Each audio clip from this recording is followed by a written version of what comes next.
So just a quick recap, galing tayo ng Vienna Ribs, then pumunta tayo ng Cascade Complex.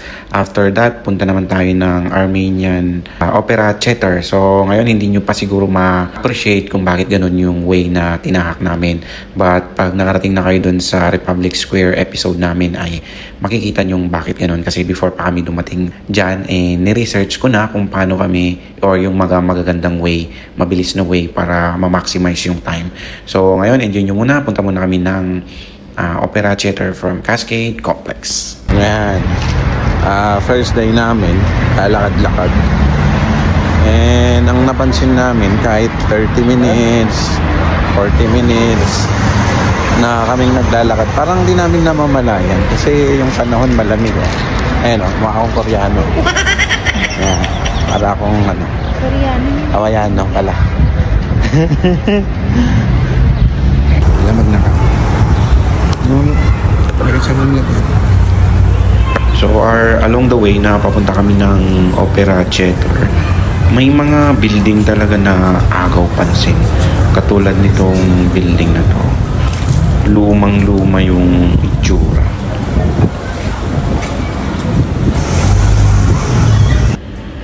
Tapos ayan na naman yung mga shop nila na below ground level, yung mga na kailangan mong bumaba. Tapos yung mga design ng mga wall nila, grabe din. Yung mga wall ng building nila, talaga? Brown ba yan? Brown. Parang brown bricks. Parang yellow. Yan. Malalaki. So, lumang-luma talaga. Parang kasi, dito bricks si DJ. Yan o. Luma nga pugon, Jay. Ngamin luma nga pugon, DJ. Kaya salamagi. Anong masasabi mo, Kapuso Jessica? Parang nandun kami sa pangkalawakan, Joe. Yung ba? Old days. Old days. Old money. Char. Parang ganyan siya, mga lumang building. Ayan o. Wala o coffee. Ayan, coffee. Express. Nice. Since first day, namamangha talaga ako dun sa mga parang Christmas tree. Kaya pag may nakita ko, vini-video ko talaga.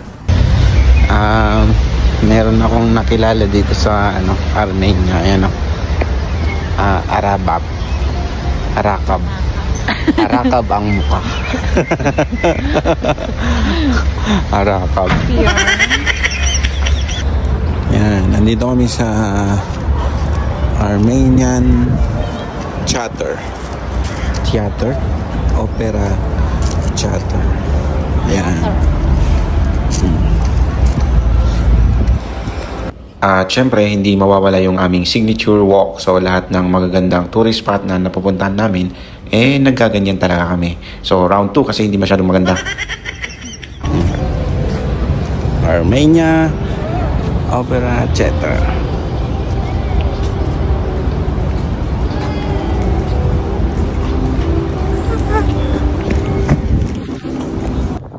At para talaga akong bata, may nakita na naman akong perfect cone shape na parang Christmas tree. Kaya hindi ko mapigilang i-video. Ayan, umuulan pa nga. So talagang nag-spend ako ng time.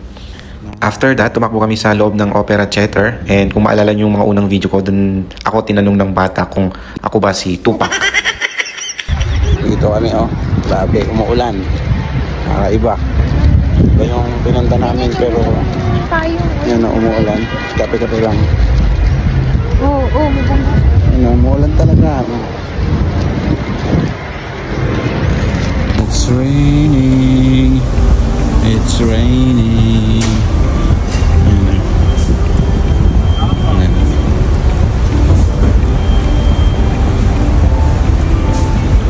Grabe itong experience namin. Nakala namin kung lang, ulan pa yung aabutan.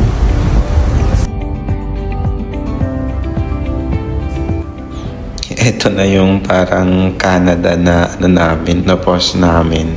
Kung sumasubaybay kayo, alam niyo yun.